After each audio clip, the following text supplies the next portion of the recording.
జై శ్రీరామ్. ఒక పసిపిల్లవాడు తన 7 ఏళ్ల వయసు నాటికే వేదాల అధ్యయనం చేసి 8వ ఏట ఇంటి నుండి బయటకు వచ్చి 16 సంవత్సరాల నాటికి భాష్యాలను అనేక గ్రంథాలను రచించారు. ధర్మ సంస్థాపన కొరకు తన 32 ఏళ్ల వయసులో కాశ్మీరం నుంచి కేరళ వరకు దట్టమైన అడవులలో కాలినడకన సుమారు 6000 కిలోమీటర్లకు పైగా ధర్మ సంస్థాపన కోసమే భారతదేశం అంతా పర్యటించారు. ఆయనే లేకుంటే ఈరోజు మనం హిందువులుగా ఉండేవాళ్ళమే కాదు, జై శ్రీరామ్ అని అనేవాళ్ళమే కాదు. మన వేదాలలో శాస్త్రాలలో చెప్పిన దానికి విరుద్ధంగా ధర్మాన్ని బోధించి జనులను పక్కదోవన పట్టిస్తున్నప్పుడు మన ధర్మాన్ని పునః ప్రతిష్టాపన చేయడానికి వచ్చిన భగవత్ అవతారమే ఆదిశంకరాచార్యుల వారు. ఈరోజు ఆయన జయంతి ఎంతమందికి గుర్తుంది? అసలు ఎంతమందికి తెలుసు?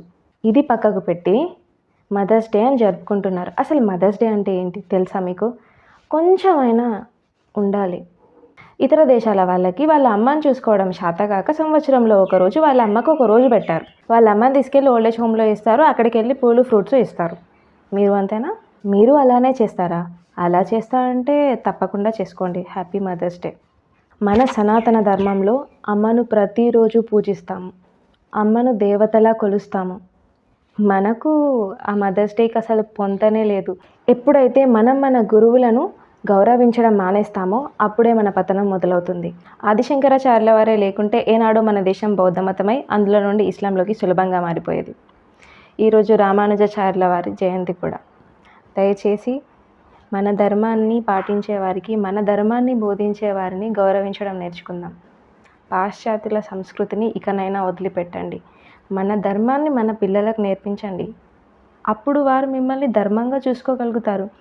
లేదా ఇక ఇప్పటికే పిల్లలు అమ్మా నాన్నలను ఎలా చూస్తున్నారో అందరికీ తెలుసు.